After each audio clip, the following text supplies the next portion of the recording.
Hello student, good morning. Vidya Bharati public senior secondary school Etawah ji की online class में आपका स्वागत है।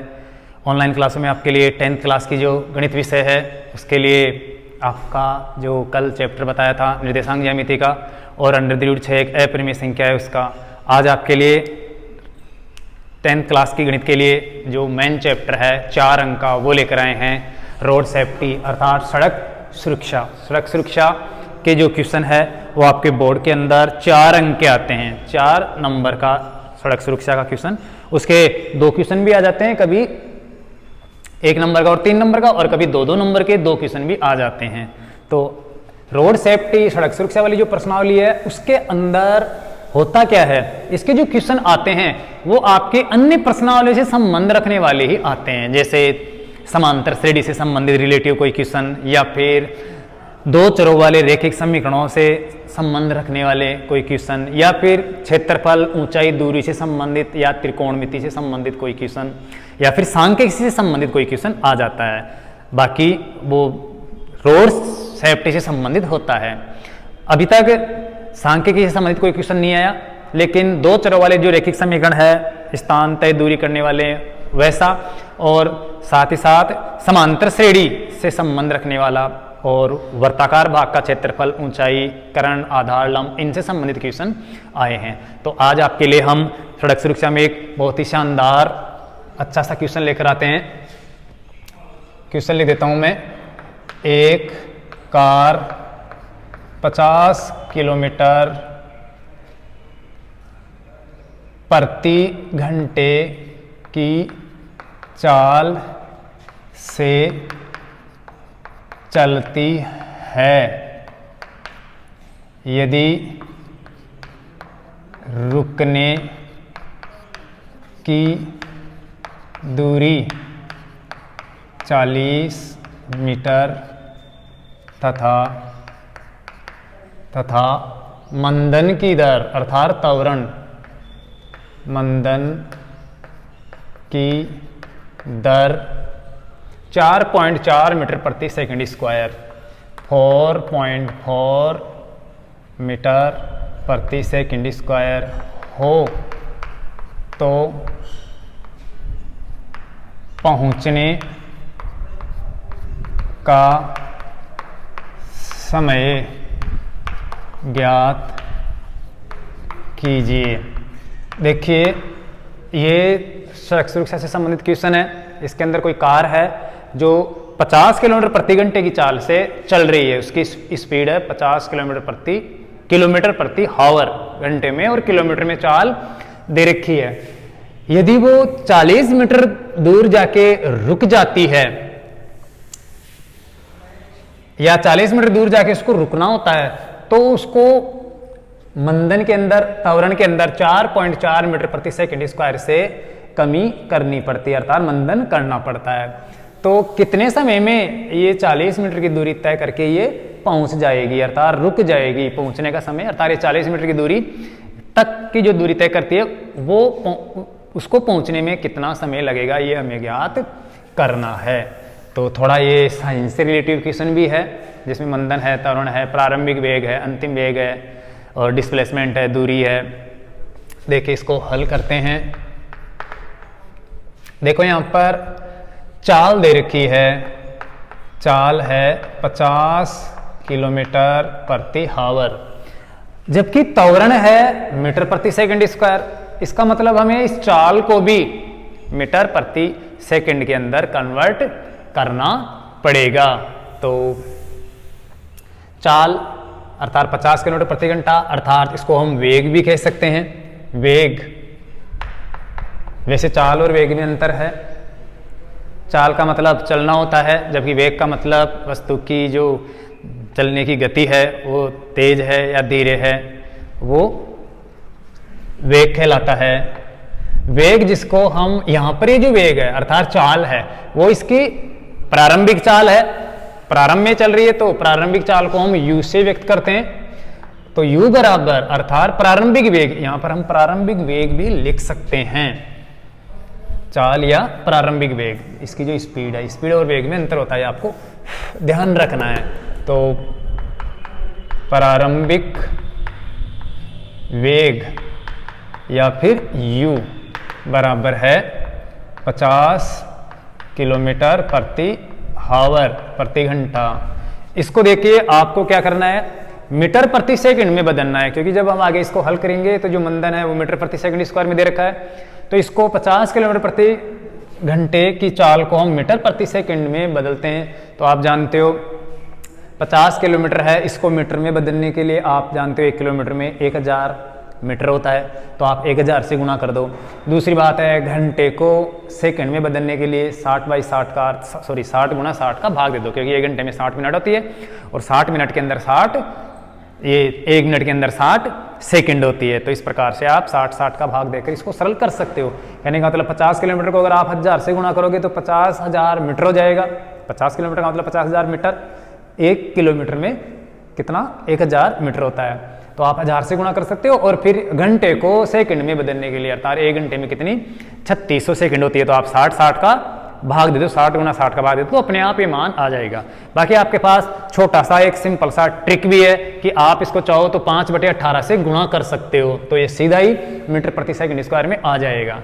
तो यहाँ पर u बराबर आ गया 50 गुणा 5/18 बन जाएगा मीटर प्रति सेकंड में आ गया ये मान। 5/18 से गुणा करो, चाहे आप इसको 1000 से गुणा करके 360 का भाग दे दो, अर्थात 3600 का भाग दे दो, क्योंकि 1 घंटे में 3600 सेकंड होती है, तो 3600 सेकंड का आप भाग दो, 1 सेकंड का मान आ जाएगा।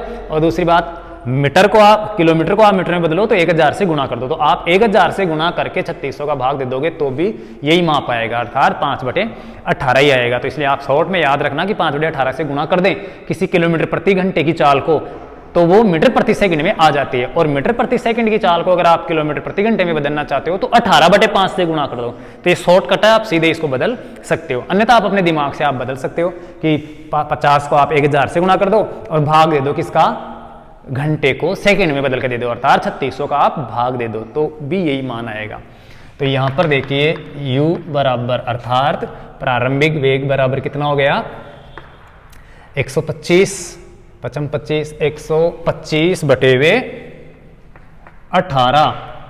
अगर इसको आप सरल करो और तो u बराबर, यहाँ पर 2 से कट रहा है या नहीं कट रहा, 125 नहीं है, सॉरी 0 आएगा तो 120 आ जाएगा, 25 और ये हो जाएगा 120। 120 क्या 5 से गुणा करते हैं तो 25 250 आएगा, गुणा सही ढंग से करना है, ये ध्यान रखना है। 25 तो ये 25 और 0 गुणा में लगा देंगे, बटेवे 18। अब इसको हम क्या करते हैं, 2 से काट देते हैं, तो 2 से काटा 150 का आधा 125 और बटेवे इसका 18 का आधा जाएगा कितना, 9 आ जाएगा। ये हो गया मीटर प्रति सेकंड। अब देखिए अंतिम वेग v, अंतिम वेग अर्थात v बराबर है यहाँ पर 0, क्योंकि कार जब जाके रुक जाती है तो अंतिम वेग क्या हो जाता है, 0 हो जाता है, 0 हो जाता है। और त्वरण का मतलब मंदन, एक्यूलेशन, ऐसे व्यक्त करते हैं इसको, एक्यूलेशन। त्वरण है यहाँ पर 4.4 मीटर प्रति सेकंड स्क्वायर। और टाइम, समय अर्थात t हमें क्या करना है, ज्ञात करना है, प्राप्त करना है। तो अब देखिए यहां पर हम समय ज्ञात करें तो यहां पर त्वरण है, प्रारंभिक वेग है, अंतिम वेग है और समय का पॉइंट है। तो आपको क्या करना है, गति के प्रथम समीकरण, जो न्यूटन की गति का प्रथम समीकरण है, उसका यहां पर आपको इस्तेमाल करना है, यूज करना है। तो यहां पर देखिए गति का प्रथम समीकरण, गति का प्रथम समीकरण है v बराबर u प्लस at, v बराबर u प्लस at है। गति का प्रथम समीकरण v बराबर u प्लस at। लेकिन ध्यान दीजिए यहाँ पर ये जब त्वरण में वृद्धि होती है तब काम में लेते हैं, लेकिन जब मंदन होता है अर्थात त्वरण में कमी होती है त्वरण जब माइनस का होता है अर्थात कमी हो रही है तो अभी यहाँ पर माइनस कर लेते हैं। तो मंदन में हम क्या करते हैं, v बराबर u माइनस AT ये इस्तेमाल करते हैं। अब यहाँ पर हम क्या कर देते हैं, माप रख देते हैं और इसको सरल कर लेते हैं। देखिए v का मतलब अंतिम वेग जब कार चल के अंत में रुक गई थी तो उसका वेग 0 हो गया था, तो ये हो जाएगा 0 बराबर u है प्रारंभिक वेग जो हमने कन्वर्ट कर रखा है 125/9 मीटर प्रति सेकंड के अंदर, जो 50 किलोमीटर प्रति घंटा था वो 125/9 मीटर प्रति सेकंड स्क्वायर हो गया। अगर यहाँ पर कोई काटा पेटी में गुणा भाग में गलती की है तो आप सही कर लेना उसको, बाकी जो मैं समझा रहा हूँ उसी प्रकार से आपको करना है। तो ये है 125/9 मीटर प्रति सेकंड माइनस एक का मतलब एक्रुलेशन त्वरण मंदन है कितना 4.4 और मीटर प्रति सेकंड स्क्वायर। इसको हम इधर ले आएंगे तो माइनस का है, इधर आके 0 में जुड़ जाएगा, प्लस का हो जाएगा, तो इधर हो जाएगा 4.4 मीटर प्रति सेकंड स्क्वायर बराबर इधर है 125/9 ये मीटर प्रति सेकंड स्क्वायर से 1 सेकंड कट जाएगा और मीटर से मीटर कट जाएगा, दोनों पक्षों में है। तो यहाँ पर आ जाएगा 4.4 मीटर से मीटर कट गया, सेकंड स्क्वायर से 1 सेकंड कट गया, तो ये सेकंड हिंदी में लिख देता हूँ मैं 4.4 सेकंड बराबर 125/9 आ जाएगा जो समय है, अर्थात t साथ में ये ध्यान रखना है। t को यहाँ पर हम इधर ला रहे हैं ऐसे, t से तो इसको तो गुणा तो कर ही नहीं रहे, तो यहाँ पर देखिए ये गुणा t भी लगाना है, समय भी लगाना है आपको, क्योंकि समय हमें ज्ञात करना है t टाइम, यहाँ पर भी समय है ये t से गुणा कितना 125/9 और सेकंड और मीटर कट ही गया। आप 4.4 सेकंड को उधर ले जाओ तो गुणा से जाएगा क्या होगा, भाग लग जाएगा, इधर से जाएगा तो क्या होगा, भाग लग जाएगा, समय में माप आ जाएगा, ये सेकंड में माप आ जाएगा। या आप इसको चाहो तो ऐसे भी लिख सकते हो, बटे के अंदर देखो यहाँ पर मीटर प्रति सेकंड स्क्वायर है तो इधर सेकंड से आप डिवाइडेशन कर सकते हो या सीधे ऐसे सरल कर लो।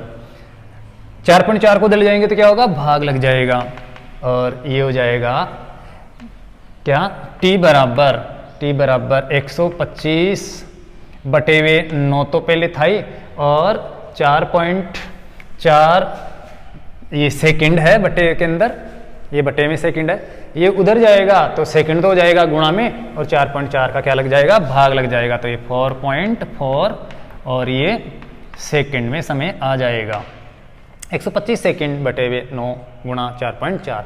अब इसको हम सरल करेंगे, इसका दशमलव अगर हटाते हैं हम तो t टाइम बराबर 125 सेकंड बटे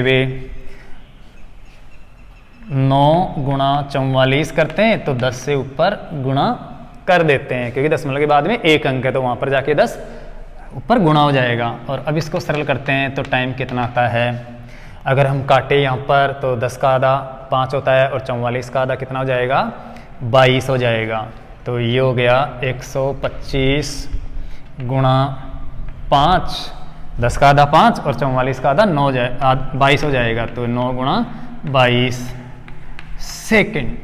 अब हमें क्या करना है, गुणा करके भाग देना है, तो आप आराम से गुणा कर सकते हो और भाग दे सकते हो। 5 से गुणा करते हो तो 5 25, 5 दूना 10 और 2 12 का 2, 5 एकम 5 और 1 6, 625, 5 दूने 5 25 का 5 हासिल की 2, 5 दूना 10 और 2 12, 5 एकम 5 और 1 6 और नीचे 9 दूने 18, 9 दूने 18 और 1 19 हो जाएगा। ये समय आ गया। अब हमें क्या करना है, 198 का 625 में भाग देना है, तो मैं आपको यहाँ पर भाग देके बता देता हूँ कैसे भाग देना है। तो आप यहाँ पर आराम से दवजांग विधि से भाग दे सकते हो। 625 है, इस प्रकार से 2 रेखाएं खींचनी है। 198 को हम विनकुलम संख्या में बदल लेंगे तो माइनस का 2 ऊपर और 20 हो जाएगा नीचे, दवजांग में 1 अंक, तो 625 का 5 यहाँ पर और ये 62 यहाँ पर। भाग देते हैं, 20 एकम 20, 20 दूना 40, 20 तिया 60, 60 तो बचा 2, हो गया कितना 25। 25 में 3 दूना 6, माइनस का घटाएंगे तो वो जुड़ जाएगा, तो 6 और 25 31। 31 में भाग देंगे 20 का, तो 10 मतलब लगा के देंगे क्योंकि हम शेषफल में पहुंच गए यहाँ पर। तो 31 में 20 का भाग दिया तो एक बार गया और बचा कितना 1, हो गया 10। 10 में 2 जोड़ा तो कितना हो गया 12 हो गया। 12 में 0 बार गया भाग तो हो गया 120 और 20 छिके 120, बचा 0। इसमें 6 दूनी 12 जोड़ा तो ये 6 लगभग आ जाएगा इस प्रकार से। तो 3.12 सेकंड के आसपास आपको सही ढंग से भाग दे लेना है और अच्छी तरह से। तो अतः पहुंचने का समय बराबर 3.16 और ये 0 है तो 1 भी कर सकते हैं। 3.11 सेकंड, या यहाँ पर कोई गुणा में या मैंने भाग में यहाँ पर कोई गलती की है तो आप अच्छी तरह से भाग दे लेना और मान निकालें, लेकिन गुणा भाग करके आपको मान निकालना है। तो लगभग 3 सेकंड के आसपास ये कार 3 सेकंड के आसपास समय में ये कार क्या हो जाएगी, पहुंच जाएगी। 3.6 है या 3 6 के 12 शायद 3.16 होगा। भाग देते हैं तो 20 या 60, बचा 2 हो गया 25। 25 में 2 जोड़ा 6 जोड़ा तो हो गया 31। 31 में 20 एकम 20, 20 एकम 20, ये देखो 6 आएगा। यहाँ पर भाग में थोड़ी सी मिस्टेक है तो ध्यान दो, इधर दोबारा से भाग देते हैं। 31 में 20 एकम 20, बचा कितना 11, हो गया कितना 110। 110 में 20 पंजे 100 और बचा कितना 10, हो गया 120। तो ये लगभग 6 कर देते हैं हम यहाँ पर 3.16 लगभग, क्योंकि उत्तर आंसर याद था इसलिए पता था मुझे कि कहीं ना कहीं मिस्टेक है। तो ये लगभग 3.16 सेकंड लगभग समय लगेगा और ये आपका आंसर हो जाएगा। तो ये कार केवल मात्र कहने का मतलब 3 सेकंड के अंदर जाकर रुक जाती है। जब प्रारंभ में 50 किलोमीटर की चाल की स्पीड से चल रही थी, 50 किलोमीटर प्रति घंटे की रफ्तार से चल रही थी, तो 3 ही सेकंड में कार जाकर रुक गई, अर्थात उसकी चाल 0 हो गई। तो 3 सेकंड का समय कितना होता है, अर्थात ये तो पलक झपने के अंदर ही थोड़ी सी देर के अंदर ही तुरंत रुक गई। तो इसी प्रकार की स्थिति उत्पन्न होती है जब कार रोड के ऊपर चलती है, स्पीड से चलती है। जब कोई दुर्घटना वाली स्थिति आ जाती है या कोई ऐसी इमरजेंसी हो जाती है तब कार को रोकना पड़ता है। तो अब आप कल्पना कर सकते हो कि 3 सेकंड के अंदर इस कार को रोक लिया गया, लेकिन फिर भी ये कार 40 मीटर की दूरी तो तय करके चली गई, अर्थात रपटती भी गई होगी ब्रेक लगाने के बाद भी। तो आपको ये ध्यान रखना है कि इस गाड़ी या वाहन व्हीकल चलाते समय उचित दूरी का ध्यान रखना है। साधनों के बीच में पीछे कितनी दूरी रखें, कितनी स्पीड रखें और किस समय कितनी स्पीड से कार रुक सकती है, गाड़ी रुक सकती है। तो ये पूरा अनुभव होना जरूरी है, तभी सड़क दुर्घटनाएं कम होगी। अब इसके साथ साथ कुछ पॉइंट ये और पूछ ले कि क्या वाहन की गति से रुकने की दूरी पर कुछ प्रभाव पड़ता है क्या। तो आपको पता है अगर गति तेज होगी, कार की अगर चाल ज्यादा होती तो समय ज्यादा लगता, क्योंकि उसको धीरे धीरे रोकना पड़ता, नहीं तो फिर पलटी खा सकती है, दुर्घटना हो सकती है। तो स्पीड अगर ज्यादा है तो व्हीकल को रोकना थोड़ा मुश्किल होता है, अर्थात ज्यादा समय लेना पड़ता है रोकने के लिए। पहले उसको स्लो करना पड़ता है, फिर धीरे धीरे जाके ब्रेक लगाते हुए फिर वो रुकती है। अचानक नहीं रोक सकते, नहीं तो दुर्घटना हो जाएगी, कार पलट जाएगी। तो वास्तव में स्पीड अर्थात जो गति है उस पर भी रुकने की दूरी का प्रभाव पड़ता है। अगर स्पीड ज्यादा है तो रुकने की दूरी भी ज्यादा होगी, तभी जाके ज्यादा दूरी पर जाकर रुकेगी। दूसरी बात, क्या गीली फिसलन वाली सड़क पर भी रुकने की दूरी का इस गति का प्रभाव पड़ता है। तो आपको ध्यान रखना है, अगर रोड बिल्कुल गीली हो, फिसलन वाली हो, तो उस समय तो रोकना बहुत ही मुश्किल हो जाता है, फिर तो बहुत ही ज्यादा समय लेना पड़ेगा रोकने के लिए। तो इसका मतलब ड्राइविंग करते समय ये भी ध्यान रखना चाहिए कि अगर रोड फिसलन वाली है तो गति थोड़ी धीरे रखे, थोड़ी सावधानी रखे और ध्यान से गाड़ी चलाएं, क्योंकि गीली फिसलन वाली सड़क पर कार को रोकना मुश्किल होता है, दुर्घटना हो सकती है। तो ये आपको ध्यान रखना है। उचित स्पीड रखनी चाहिए, ज़्यादा गति भी नहीं रखनी चाहिए। जिस समय हमें जरूरत हो उसी समय स्पीड ज़्यादा रखें, जहाँ पर रोड बिल्कुल खुली हुई हो, बिल्कुल आगे पीछे कोई दुर्घटना का कोई कारण ना हो, तो आराम से गाड़ी चलाई जा सकती है फास्ट स्पीड में भी।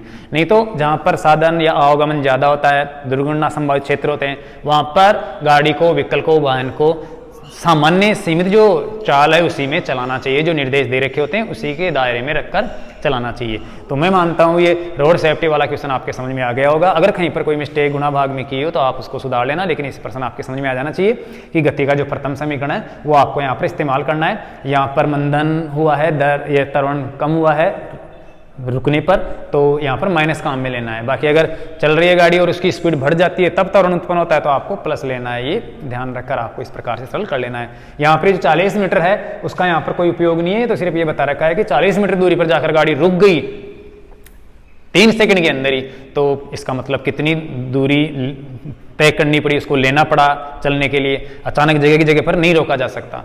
तो ये क्वेश्चन आप अच्छी तरह समझना। अब मैं बोर्ड के अंदर आया हुआ एक सड़क सुरक्षा वाला क्वेश्चन आपको और बता देता हूँ जो बहुत ही महत्वपूर्ण है। आपको पहले मैंने सीसीटीवी कैमरे वाला एक क्वेश्चन बताया था, उसके अंदर, क्योंकि अब की बार बोर्ड में ये सीसीटीवी कैमरे वाला क्वेश्चन शायद बहुत ही महत्वपूर्ण हो सकता है, अर्थात 30 जून को जो एग्जाम लगेगी अभी 2020 में, उसमें ये सीसीटीवी कैमरे वाले क्वेश्चन के आने के चांसेज मुझे थोड़े ज़्यादा लगते हैं। हालांकि कहा नहीं जा सकता कि कौन सा क्वेश्चन आएगा या नहीं आएगा, ये तो मैं नहीं कह सकता, लेकिन फिर भी हम संभावना के रूप में अगर व्यक्त करें तो शायद ये सीसीटीवी कैमरे वाला क्वेश्चन महत्वपूर्ण है, जो मैंने प्री बोर्ड के अंदर भी दिया था, तो ये आ सकता है।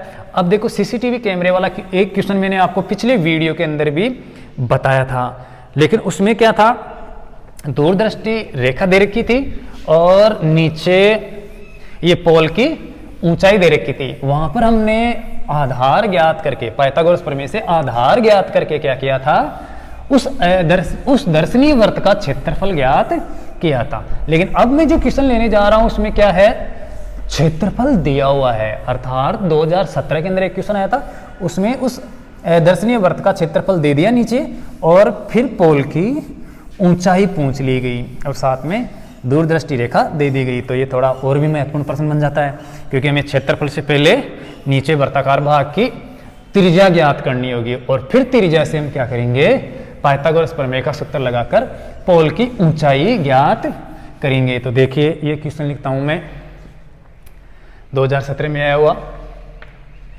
एक ऊर्ध्वाधर अर्थात एक लंबवत खड़ा हुआ एक ऊर्ध्वाधर पोल के शीर्ष पर अर्थात टॉप पर एक सीसीटीवी कैमरा लगा हुआ है, जो हुआ है जो पोल के शीर्ष से 113 मीटर, शीर्ष से 113 मीटर दूर दृष्टि रेखा के 113 मीटर ऐसी दूर दृष्टि रेखा है, उसके आगे यातायात देखता है। दूरदृष्टि रेखा तक 113 मीटर दूरदृष्टि रेखा तक यातायात देख सकता है। तो 113 मीटर दूरदृष्टि रेखा तक यातायात देख सकता है। अभी चित्र बनाकर स्पष्ट कर दूंगा किस प्रकार से क्या है, देख सकता है। यदि यह कैमरा कितने क्षेत्रफल को देखता है, वो है 39,424 वर्ग मीटर। यातायात 39,424 वर्ग मीटर तक के क्षेत्रफल को देख लेता है पोल के नीचे। वर्ग मीटर यातायात देख सकता है, यातायात देख सकता है। तो पोल की ऊंचाई ज्ञात कीजिए, ऊंचाई ज्ञात कीजिए। ये आपका क्वेश्चन है जो बोर्ड 2000 कब आया था, 17 में आया था। BSER 3 नंबर का आया था, 2 नंबर का आया था BSER 2017 में। 2 नंबर के शायद 2 क्वेश्चन आए थे। 4 अंक के। तो ये 2017 के अंदर क्वेश्चन आया था। देखो प्रश्न को समझना बहुत ही जरूरी है, उसके बाद हल करना तो बिल्कुल आसान है अगर क्वेश्चन समझ में आ जाता है तो। देखो प्रश्न में दे रखा है कि एक ऊर्ध्वाधर पोल खड़ा है, तो मैं यहाँ पर एक लंबवत पोल खड़ा कर लेता हूँ। जैसे मान लेते हैं ये जमीन है, जमीन क्या है, सड़क है, सड़क के ऊपर ही रहते हैं ज़्यादातर पोल, और उस पर सीसीटीवी कैमरे लगे हुए होते हैं यातायात को देखने के लिए, साधनों के आने जाने के दृश्य को वो रिकॉर्ड करता है। इस प्रकार से चारों तरफ घूमकर नीचे से उस चौराहे से कौन कौन से साधन गुजरे, कब कब किस समय गुजरे, उनको सबको ये कैच करता रहता है, रिकॉर्डिंग करता रहता है। कुछ कैमरे ऐसे होते हैं जो चारों तरफ के दृश्य को कैच करते हैं, नीचे वाले जो हिस्सा होता है वर्ताकार वो दृश्य नहीं होता है, उसको नहीं देख पाते। और कुछ कैमरे ऐसे होते हैं जो नीचे की तरफ ही घूमते हैं, उसके पैरों की तरफ, और वहां तक वर्ताकार रूप में ही दृश्य देखते हैं। तो यहाँ पर जो कैमरा है वो क्या करता है, पोल के शीर्ष पर लगा हुआ है और नीचे के दृश्य को वर्ताकार रूप में उसको कैच करता है, अर्थात उसको रिकॉर्ड करता है कि नीचे कौन से साधन कब कब किस समय आए गए, वो पूरी रिकॉर्डिंग आ जाती है। ज्यादातर ये पोल क्या होते हैं, चौराहों पर लगाए जाते हैं जहां पर आवागमन ज़्यादा होता है, साधन आते भी हैं जाते भी हैं, तो वहां पर एक कैमरा लगा देते हैं जिससे वहां पर ट्रैफिक ज़्यादा हो या कोई दुर्घटना हो गई हो या कोई और दिक्कत हो गई हो तो वहां का पता तुरंत ट्रैफिक पुलिस वाले या जो भी संबंधित अधिकारी होते हैं वो पता कर लेते हैं। तो इस प्रकार से मान लेते हैं ये कैमरा यहाँ पर लगा हुआ है पोल के शीर्ष पर, चोटी पर ऐसे एक कैमरा लगा हुआ है जो क्या करता है, नीचे के दृश्य को कैच करता है, रिकॉर्ड करता है इस प्रकार से। और मान लेते हैं ये डोरी लगी हुई है यहाँ पर, एक ही कैमरा है, चारों तरफ क्या होता है वर्ताकार रूप में घूमता है, इस प्रकार से चलने वाला घूमने वाला कैमरा है। तो ये कैमरा इस प्रकार से ऐसे 113 मीटर दूरदृष्टि तक देखता है। ये 113 मीटर की दूरी है ऐसे विकर्ण के रूप में, इधर भी वही ऐसे 113 मीटर दूरदृष्टि रेखा के रूप में क्या करेगा, ये देखेगा। तो ऐसे अब देखिए यहां पर जब इस प्रकार से घूमेगा नीचे तो ऐसे एक वर्ताकार जो भाग है वो ही कैच कर पाएगा, वर्ताकार रूप में जो नीचे वाला हिस्सा है उसको ये क्या करेगा, रिकॉर्ड कर लेगा, देख लेगा। पोल इस प्रकार से 90 डिग्री के कोण पर खड़ा है और ये दे रखा है 113। अब यहाँ पर जो वर्त है, वर्ताकार भाग है, इस वर्ताकार भाग का क्षेत्रफल यहाँ पर दे दिया। क्षेत्रफल कितना दिया यहाँ पर, 39,424 वर्ग मीटर ये है। और पूछा गया है इस पोल की ऊंचाई कितनी है, कि कितना ऊंचा पोल खड़ा कर रखा है जिस पर ये कैमरा लगा हुआ है। तो पोल की ऊंचाई ज्ञात करने के लिए पहले हम क्या करेंगे, ये माप ज्ञात करेंगे, अर्थात इस वर्ताकार भाग की त्रिज्या ज्ञात करेंगे। ये दर्शनीय वर्त का क्षेत्रफल है, ये दर्शनीय वर्त है, यहाँ तक के इस दृश्य को ये कैमरा देख लेता है और इस प्रकार से कैमरा चारों ओर घूमता है, चक्कर काटता है और रिकॉर्ड करता है।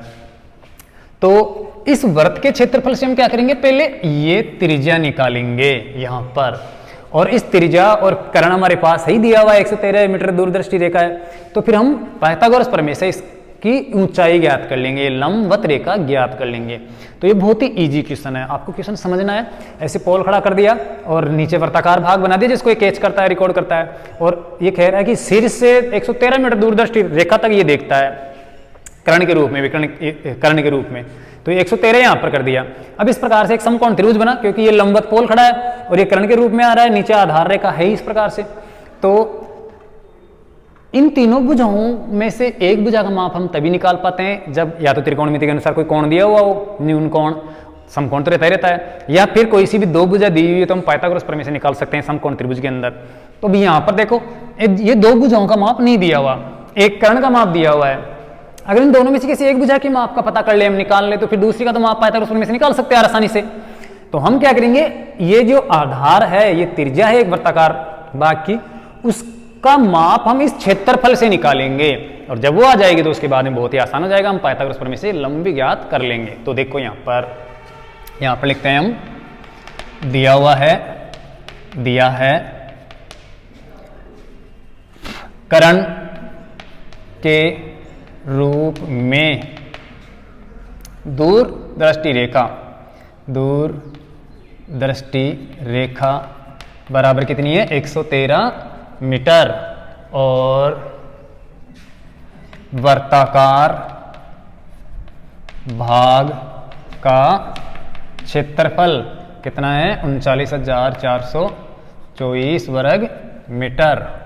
और ज्ञात करना है बराबर लंबवत पोल की ऊंचाई, अर्थात लंब ज्ञात करना है। देखो इसको नाम दे देते हैं हम कुछ भी, जैसे मान लेते हैं ये एन बिंदु है और यहाँ पर के बिंदु है और मान लेते हैं यहाँ पर पी बिंदु है, तो एन के पी ये एक समकोण त्रिभुज है। देखो चूंकि आप जानते हो वर्त का क्षेत्रफल क्या होता है? पाई आर स्क्वायर होता है। वर्त का क्षेत्रफल पाई आर स्क्वायर, और पाई आर स्क्वायर से क्षेत्रफल हम निकाले तो यहाँ पर तो क्षेत्रफल निकाला हुआ है 39,424, तो ये बराबर 39,424 कर लेते हैं हम। 39,424 वर्ग मीटर, क्योंकि यहाँ पर लिख सकते हो चूंकि क्षेत्रफल बराबर 39,424 वर्ग मीटर दिया हुआ है, वो रख दिया। अब इसको सरल करेंगे हम। आर स्क्वायर अर्थात हमें त्रिज्या निकालनी है, तो इस पाई को उधर ले जाओ आप, इधर आर स्क्वायर बचेगा और इधर 39,424 वर्ग मीटर में पाई का भाग लग जाएगा। अब आप जानते हो पाई का मान 22/7 होता है, तो वो रख देंगे हम यहाँ पर। तो त्रिज्या स्क्वायर बराबर 39,424 वर्ग मीटर बटे हुए 22/7। अगर बटे हुए आता है, अर्थात एक भिन्न आ जाती है किसी संख्या के नीचे बटे हुए में, तो उसका हर ऊपर चला जाता है, गुणा में चला जाता है। तो ये 22/7 का जो 7 है वो अंश में चला जाएगा, इस प्रकार से गुणा में। ये ध्यान रखना, ऐसे 22/7 नहीं लिखकर आप 7 को ऊपर ले जाओ, क्योंकि भाग लगता है तो वो उल्टा होने पर गुणा में कन्वर्ट हो जाता है। अब हम सरल कर लेते हैं इसको। देखिए यहाँ पर, यहाँ से ले लेते हैं आर स्क्वायर बराबर 22 का भाग देते हैं हम इसके अंदर। 22 एकम 22, 39 में 22 का भाग एक बार गया। 39 में 22 का भाग कितनी बार गया? एक बार। और बच गया 9 और 8 17। तो यहाँ पर 2 है, ये 4 है। यहाँ पर देखो भाग देख लेते हैं हम। 39,424 में हमें किसका भाग देना है? 22 का भाग देना है। आप ऐसे दे दो 22 का भाग। 22 एकम 22, बचा कितना? 7 17, उतारा कितना? 4 174। 22 एकम 22, 22 44, 22 30 66, 22 88, 22 5 110, 22 6 132, 22 7 154, 22 7 154, ये 154, 7 घटाएंगे 0 और ये 2, 20 बचेगा। 22 7 154, 20 बचा। उतारा कितना? 2। तो 202 हो गया। 202 के अंदर 22 का भाग देते हैं, तो 22 90, 9 दूनी 18 और 1 19, 198। बचा कितना? 12 में 8 गया तो 4 और यहाँ पर 9 में 9 गया तो 0, अर्थात 4 बच गया, 1 में गया तो 0। उतारा 4 तो 22 दूना 44, तो ये 1792 आ गया। यहाँ पर देखो 1792 और गुणा में कितना है? 7 है और ये मीटर स्क्वायर। अब हम दोनों पक्षों का क्या कर लेंगे? वर्गमूल ले लेंगे, वर्गमूल निकाल लेंगे। इधर यहाँ पर लिख देता हूं मैं, वर्गमूल लेने पर, वर्गमूल लेते हैं तो आर स्क्वायर का वर्गमूल तो क्या हो जाएगा? आर हो जाएगा। और इधर इसका वर्गमूल अर्थात अंडर द रूट लग जाएगा, ऐसे अंडर द रूट 1792 गुणा 7 मीटर स्क्वायर। अब हमें इसका वर्गमूल निकालना है, ज्ञात करना है। तो इसके अभाज्य गुणनखंड करके निकाल लेते हैं, या 1792 का वर्गमूल, या इसको 7 एकम 7, 7 दूनी 14, 7 से विभाजित कर देते हैं, तो 7 7 के टुकड़े कर लेते हैं, फिर ले लेंगे ऐसे वर्गमूल में समान संख्या, क्योंकि पूरा वर्गमूल निकलेगा तो 7 के साथ एक जोड़ा हो रहा ना चाहिए 7 का, तो हम 7 से डिवाइडेशन करके देख लेते हैं। 7 एकम 7, 7 दूने 14, यहाँ पर बचा 3 हो गया 39, 7 चौक 28, 7 पंजे 35, बचा कितना? 4 हो गया 42, तो 7 छिके 42 से 256 आ गया, इंटू 7 इंटू 7, 7 मीटर स्क्वायर। अब देखिए 256 का वर्गमूल आप जानते हो कितना होता है? 16। तो यहाँ पर चौक बराबर 256 का वर्गमूल होता है 16 गुणा 7 इंटू 7 है, उसका वर्गमूल होगा 7, क्योंकि 2 7 के जोड़े और मीटर स्क्वायर का मीटर हो जाएगा, और गुणा करते हैं तो त्रिज्या आ जाएगी 7 एकम 7, 7 दूनी 14, 7 तीकी 7 चौक 28, 7 पंच 35, 7 छिके 42 हासिल की 4, 7 एकम 7 और 4 11, तो 112 मीटर आ गई ये त्रिज्या, R बराबर 112 मीटर। अब हमें क्या करना है, पाइथागोरस प्रमेय से n के निकालना है। तो समकोण त्रिभुज n के P में पाइथागोरस प्रमेय से, आप जानते हो क्या है पाइथागोरस प्रमेय से, लंब बराबर, उधर लिख देता हूं, लंब बराबर क्या होता है,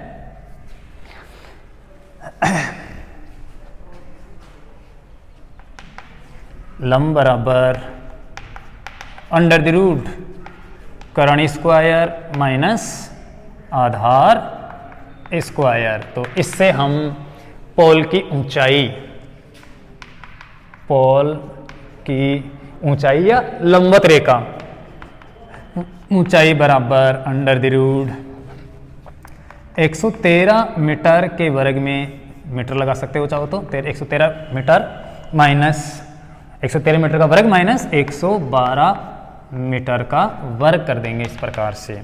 तो पोल की ऊंचाई बराबर, अब देखो 113 का वर्ग करेंगे तो 3 3 9, 3 दूना 6 और 3 और 3 6 और 1 7 और ये 1 और ये 2, 12,769। या अच्छी तरह से आप गुणा कर सकते हो यहाँ पर 113 को 113 से, तो 3 3 9, 3 और 3 3 दूना 6, 3 और 3 6 और 1 7, 1 1 2 और 1 एकम 1, 12,769 ये आ जाएगा इसका मीटर स्क्वायर। माइनस 12 का वर्ग होता है, 12 को 12 से गुणा करेंगे, 112 का वर्ग होता है, सॉरी 112 गुणा करेंगे, 2 दूना 4, 2 और 2 4, 2 और 2 4 और 1 5, 2 और 1, 12,544।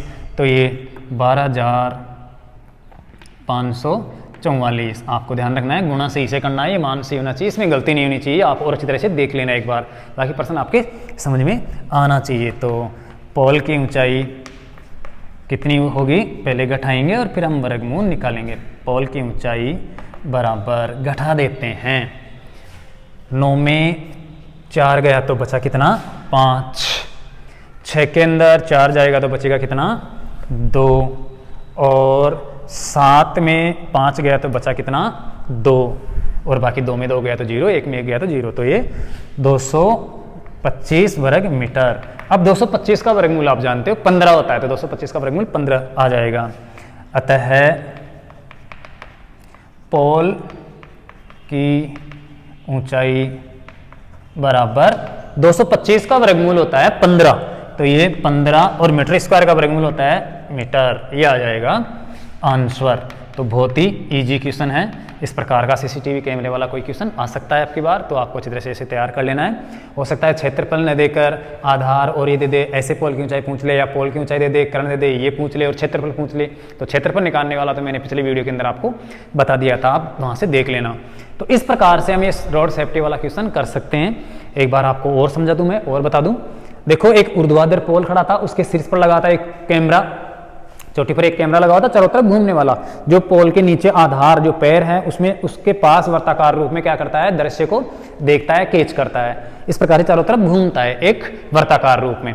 जिस प्रकार से देख रहा है, वो देखने वाली जो दृष्टि है, रेखा है, वो जा रही है 113 मीटर दूर तक, ये चारों तरफ 113 मीटर दूर के रूप में से एक कॉइन बन जाएगा, शंकु का रूप ले लेगा और इस प्रकार से चारों तरफ घूमता है। तो ये 113 मीटर दूर तक ये सड़क तक देखता है, और नीचे जिस वर्ताकार पथ में घूमकर दृश्य कैच करता है, रिकॉर्ड करता है, वो वर्ताकार पथ का जो क्षेत्रफल है, वर्ताकार जो भाग है पोल के चारों ओर, उसका है 39,424 वर्ग मीटर क्षेत्रफल।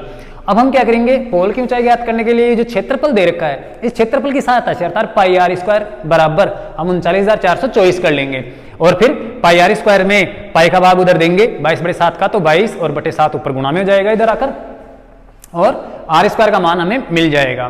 फिर अब हम इसको सरल करेंगे, 22 का भाग देंगे यहाँ पर, तो 1792 बार जाएगा, गुना 7 है ही मीटर स्क्वायर। आर स्क्वायर इधर दोनों पक्षों का वर्गमूल ले लेंगे हम, दोनों पक्षों का वर्गमूल निकालेंगे तो क्या होगा, इधर आर स्क्वायर का वर्गमूल तो आर आ जाएगा, उधर अंडर रूट लग जाएगा। और अब 1792 है, आपको थोड़ा ये अनुभव होना चाहिए कि अगर इसका पूरा पूरा वर्गमूल निकलेगा तो थोड़ी देर के लिए आप ये मानो कि 7 तो इसके अंदर अब ये 7 एक गुणनखंड होगा ही होगा, तभी 2 7 होने पर एक 7 वर्गमूल में आएगा, तो हम इसको 7 से डिवाइडेशन कर लेते हैं। जब मैंने 7 से डिवाइडेशन किया तो 256 गुणा 7 हो गया, 256 गुणा 7 का मतलब वही 1792 होता है। अब यहाँ पर वर्गमूल निकालना बहुत ही आसान हो जाएगा। 256 का वर्गमूल होता है 16 और 7 × 7 का वर्गमूल होता है 7, तो ये 16 गुणा 7 वर्गमूल आ गया, मीटर स्क्वायर का मीटर आ गया। तो r बराबर 16 को 7 से गुणा किया तो 16 7 112 हो गया, 112 मीटर है। ये त्रिज्या वर्ताकार पथ की, वर्ताकार जो क्षेत्रफल है दे रखा है जिसको कैमरा कैच करता है, उसकी त्रिज्या आ गई 112 मीटर। अब हमें पोल की ऊंचाई ज्ञात करनी है, ये h ज्ञात करना है, तो पाइथागोरस प्रमेय लगा देंगे क्योंकि ये समकोण त्रिभुज है, पोल 90 डिग्री के ऊपर खड़ा है, कर्ण यहाँ पर दिया था 113 मीटर, आधार हमने 112 मीटर निकाल लिया, तो कर्ण निकालने के लिए पाइथागोरस प्रमेय में है, कर्ण निकालने के लिए क्या, लंब निकालने के लिए पाइथागोरस प्रमेय का फॉर्मूला है कि लंब बराबर अंडर द रूट कर्ण स्क्वायर माइनस आधार स्क्वायर, अर्थात कर्ण के वर्ग में से आधार का वर्ग करके घटा दो और फिर वर्गमूल निकाल लो, लंबवत ऊंचाई आ जाएगी। तो हम यहाँ पर पाइथागोरस प्रमेय लगाते हैं। पाइथागोरस प्रमेय है लंब बराबर अंडर द रूट कर्ण स्क्वायर माइनस आधार स्क्वायर, और पोल की ऊंचाई में कर्ण कितना है 113 मीटर, उसका वर्ग कर दिया, और आधार कितना है 112 मीटर, उसका वर्ग कर दिया। 113 का वर्ग होता है 12,769, ये 12,769 वर्ग मीटर, और 112 का वर्ग होता है 12,544 वर्ग मीटर, ये 2 है, चित्र से ध्यान देना।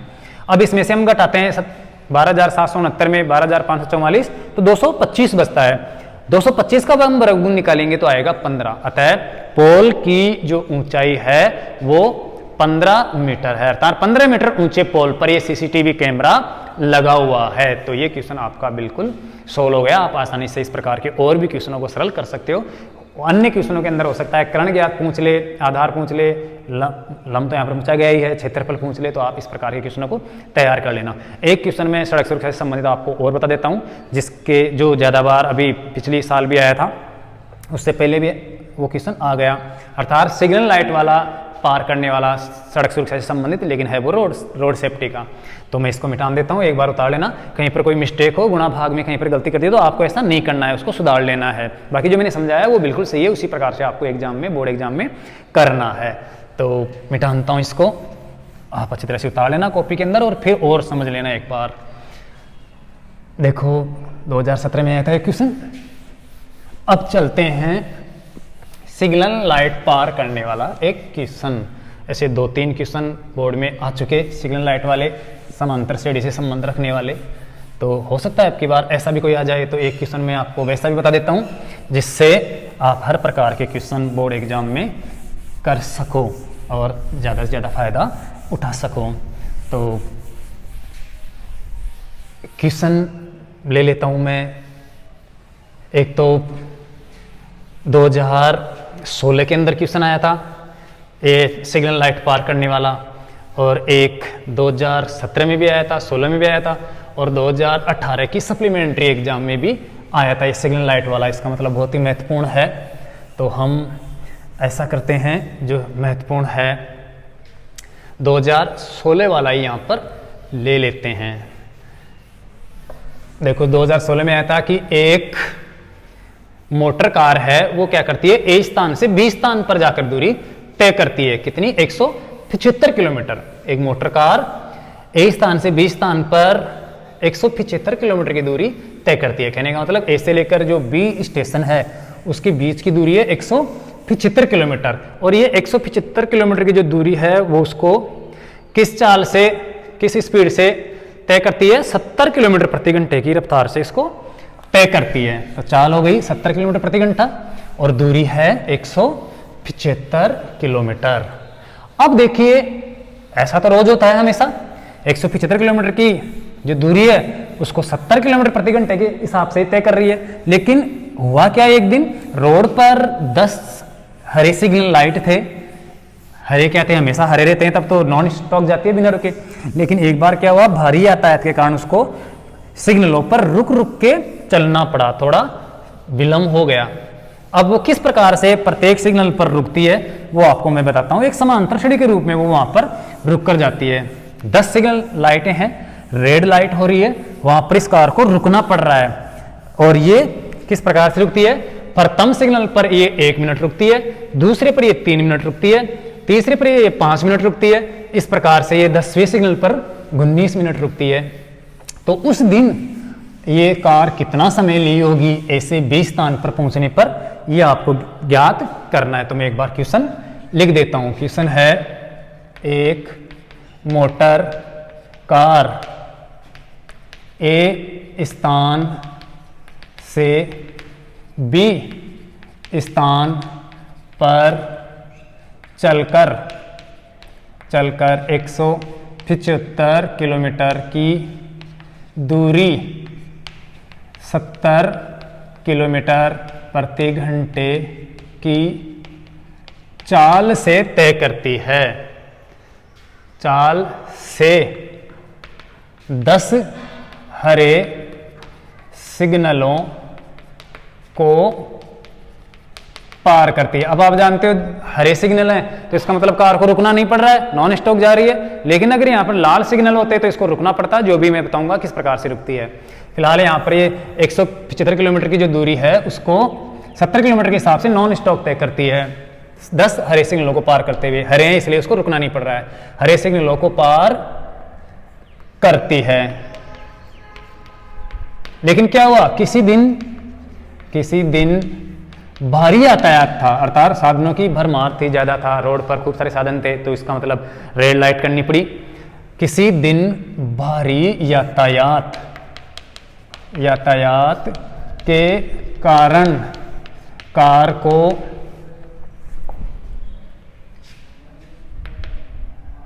प्रथम सिग्नल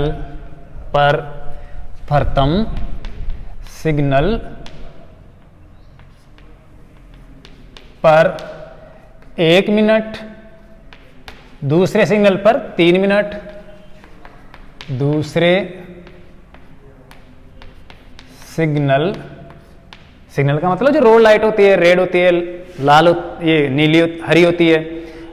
हरी का मतलब नॉन स्टॉप जाना, नहीं रुकना, लाल का मतलब रुक कर चलना, जब तक वो लाल रहे तब तक रुकी रहती है, तो इसको भी रुकना पड़ रहा है। पहले सिग्नल पर 1 मिनट रुकती है, फिर दूसरे सिग्नल पर जाती है तो वहां पर 2 मिनट रुकना पड़ता है, फिर तीसरे सिग्नल पर जाती है तो वहां पर और भी ज्यादा यातायात है इसलिए 3 मिनट रुकना पड़ता है। सॉरी 3 क्या, 1, 3, 5 इस प्रकार से समांतर श्रेणी से। तो दूसरे सिग्नल पर कितनी, 3 मिनट, व तीसरे सिग्नल पर 5 मिनट, तथा इसी प्रकार वो क्या करती है, इसी प्रकार 10वें सिग्नल पर 19 मिनट, 10वें सिग्नल पर कितनी हो जाएगी, 19, 10वां पद 19 हो जाएगा। जैसे 1, 3, 5, 7, 9, 11, 13, 15, 17 और 19, 10वां पद 19 हो जाएगा। तो इसने बता रखा है कि 19, अगर नहीं भी बताया तो हम 10वां पद निकाल लेंगे, 19 है या जरूरत ही नहीं है। 19 मिनट रुकती है, मिनट रुककर चलती है, रुककर या रुकती है, रुककर चलती है। तो स्थान ए से बी तक पहुंचने का कुल समय ज्ञात करना है। ए से बी तक पहुंचने का कुल समय ज्ञात करें, कुल समय ज्ञात कीजिए। ये आपका क्वेश्चन हो गया BSER 2016 वाला। इसमें यह भी कह रखा है कि उपयुक्त विधि से आप ये ज्ञात कीजिए। उपयुक्त विधि का मतलब जो भी आपको विधि अच्छी लगे, उपयुक्त हो, उससे कोई सी विधि से उपयुक्त विधि द्वारा हल करें, ऐसे भी दे रखा है। ये BSER 2016 में क्वेश्चन आया था। क्वेश्चन बहुत ईजी है। देखो इस कार को सिग्नल के ऊपर रुकना पड़े या न रुकना पड़े, 175 किलोमीटर की दूरी तो इसको तय करनी पड़ेगी। 175 किलोमीटर की दूरी जो समय लगता है तय करने में, वो तो इसको हमेशा लगेगा। अब अगर ये बीच में और एक्स्ट्रा रुक जाती है तो वो समय ज्यादा हो जाएगा। बाकी 70 किलोमीटर के हिसाब से हमेशा चलती है, वो दूरी उसी प्रकार से तय कर रही है, लेकिन अगर बीच में रुकती है तो वो समय बढ़ जाएगा। तो यहां पर रुकी वो कौन सा समय, सिग्नल ऊपर जो रुकी वो समय एक्स्ट्रा लग गया उस दिन। हमेशा क्या था, 170 किलोमीटर की दूरी को 175 किलोमीटर की दूरी को ये नॉन स्टॉप क्या कर रही थी, 70 किलोमीटर की स्पीड से चल रही थी और तय कर रही थी। अब एक दिन क्या हुआ, ज्यादा यातायात था, साधनों की भरमार थी, तो रोड पर जो सिग्नल लाइट थी वो जला दी गई और वो रेड मिली उसको, हर सिग्नल लाइट रेड मिली। और पहली सिग्नल पर उसको 1 मिनट रुकना पड़ा, दूसरी पर 3 मिनट रुकना पड़ा, तीसरी पर 5 मिनट रुकना पड़ा। इस प्रकार से 10वीं सिग्नल लाइट पर, रेड लाइट पर उसको कितने मिनट, 19 मिनट रुकना पड़ा था। इसका मतलब ये समय उसका एक्स्ट्रा हो गया, ये समय बढ़ गया, इतना समय और लग गया उस दिन एक्स्ट्रा। और बाकी समय जो लगता था वो तो लगता ही लगता है, वो तो उठकर थोड़ी जाएगी, वो तो तय करनी पड़ेगी। तो ये कुल समय हम निकाल लेंगे, तो जो हमेशा लगता है वो समय और ये समांतर श्रेणी से जो एक्स्ट्रा समय लगा वो निकाल कर जोड़ देंगे, हल हो जाएगा। तो देखो हल करते हैं हम। दिया है कुल दूरी कितनी है, 175 किलोमीटर और चाल है 70 किलोमीटर प्रति हावर। तो हमें क्या ज्ञात करना है, समय। पहले ये समय ज्ञात कर लेते हैं। समय बराबर क्या होता है, दूरी बटे हुए चाल। अगर दूरी में चाल का भाग दे दें, दूरी के अंदर चाल का भाग देते हैं तो समय आ जाता है, और दूरी के अंदर समय का भाग दे देते हैं तो चाल आ जाती है। और अगर दूरी ही ज्ञात करनी हो तो चाल को और समय को गुणा कर देते हैं तो दूरी आ जाती है। तो यहां पर समय कितना लगा ये देख लेते हैं हम। समय बराबर 175 किलोमीटर है, उसके अंदर हम 70 का भाग दे देंगे तो ये समय आ जाएगा कितने में, घंटे के अंदर, घंटे, या आप इसको सेकंड में बदल सकते हो, मिनट आ जाएंगी। 60 से गुणा कर देता हूं तो देखो 70 का भाग देते हैं, 7 एकम 7, 10 का भाग बाद में दे लेंगे। 175 बटे वे 7 गुणा 10 घंटे। इसको अगर 60 से गुणा कर दे तो ये मिनट बन जाएगी, तो 60 से गुणा कर लेते हैं, मिनट में कन्वर्ट कर लेते हैं, फिर बाद में वापस कन्वर्ट कर लेंगे। तो 175 गुणा 60 बटे वे 7 गुणा 10 और ये बन जाएगी मिनट, क्योंकि 1 घंटे में 60 मिनट होते हैं, इसलिए मैंने 60 से गुणा कर दिया। ये 0 से 0 कट जाएगी और हो जाएगा 7 पंजे 35 का 5 और 7 छिका, ये 6 पंजे 30 का 0 और 7 छिका 42, 42 और 3 45, 7 एकम 7 और 4 कितना होता है 11 मिनट, और बटे में किसका 7 का भाग दे देंगे। 7 का भाग जाता है तो सही है, नहीं तो रहने दो। जैसे 7 एकम 7 बचा कितना 4 हो गया कितना 45, 7 छिका 42 और बचता है 3 और कितना पूरा भाग नहीं जाता है, तो रहने देते हैं, इसको ऐसे ही रहने देते हैं। इस प्रकार से ये समय फिर जोड़ देंगे, मिनट में है या घंटे में है। यहां पर देखो अब आगे जो सिग्नल लाइटों पर समय लगता है वो हम एक्स्ट्रा अलग से निकालेंगे। रेड लाइटों पर लगा समय ये हो रहा है किस प्रकार से, इसको एक एपी के रूप में बना लेते हैं हम, समांतर श्रेणी 1 3 5 और dot dot dot dot a 10वां पद है 19, 10 पदों तक। तो ये एक समांतर श्रेणी है, समांतर श्रेणी के हमें क्या करना है 10 पदों का योगफल ज्ञात करना है। तो यहाँ ए बराबर 1, डी ए का मतलब प्रथम पद, डी का मतलब डिफरेंस, इनमें अंतर क्या है, 3 में 1 में 2 का अंतर है, 5 और 3 में 2 का अंतर, सबके अंदर क्या है 2 का अंतर है, तो डिफरेंस है 2। और एन बराबर कुल पद कितने ऐसे, कुल लाइट कितनी है 10, और आपको सभी 10 पदों का लाइटों का योगफल ज्ञात करना है। तो S10 हमें ज्ञात करना है। इसके लिए सूत्र है Sn बराबर, आपको पिछले वाले वीडियो में बताया हुआ है, Sn बराबर n बटे 2 इंटू ए प्लस एल, ये भी लगा सकते हैं क्योंकि हमारे पास यहाँ पर लास्ट पद दिया हुआ है 19, तो आप एल लिख सकते हो सीधा। नहीं तो दूसरा जो सूत्र है वो यह है एस एन बराबर एन बटे वे 2 into 2a plus n minus 1 into d, इससे भी ज्ञात किया जा सकता है और आप उससे भी कर सकते हो, लेकिन आप शॉर्ट में ही काम में ले सकते हो। तो देखो ये अतिरिक्त समय कितना लगता है, एस 10 बराबर सभी 10 लाइटों पर कुल समय कितना होगा, एन 10 बटे वे 2 गुणा 2 2a, ए है पहला पद है 1 प्लस एन है 10, पदों की संख्या कितनी है 10 दे रखे हैं कि 10 ये सिग्नल लाइट है जो यहाँ पर 10 हरे सिग्नल लाइट, लेकिन बाद में वो लाल हो गए थे। तो 10 माइनस 1 इंटू डिफरेंस कितना है 2 का, तो ये एस 10 बराबर 10 में 2 का भाग दिया तो 5 गुणा कोष्टक के अंदर देखो 2 एकम 2 पहले गुणा, और यहाँ पर 10 में 1 गया तो 9 9 दूने 18 हो गया, और अब 18 और 2 20 हो गया।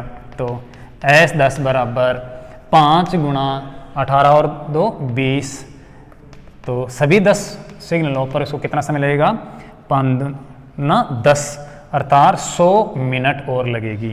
तो 100 मिनट प्लस वो पहले वाला समय है वो जो 175 किलोमीटर की दूरी 70 किलोमीटर के हिसाब से तय कर रही थी उसके हिसाब से। तो यहाँ पर इसको भी आप घंटे में बदल सकते हो और उसको भी घंटे में बदल दो, दोनों को फिर जोड़ देना। 100 मिनट है, इसको हम क्या करते हैं 100 मिनट में हम 60 का भाग दे देते हैं, तो आ जाएगा घंटे के अंदर 0 से 0 कट गई और 2 2 से काटते हैं तो 10 का आधा 5 हो जाएगा, और 6 का आधा कितना हो जाएगा 3 हो जाएगा। तो 3 बटे 5 घंटे, 0 0 कट गई, 10 का आधा 5 और 6 का आधा 3। तो ए से बी तक पहुंचने में लगा कुल समय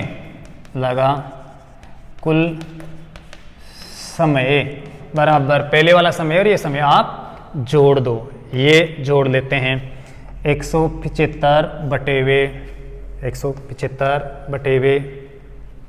70 घंटे प्लस 5 बटे वे 3 घंटे। इसको सरल करते हैं, काटते हैं 5 5 से काट देते हैं, तो 5 3 15 और 5 25 35, और इसको 5 एकम 5 और 5 चौका 20, 14 पंजे 70, और प्लस 5 बटे 3 ये घंटे।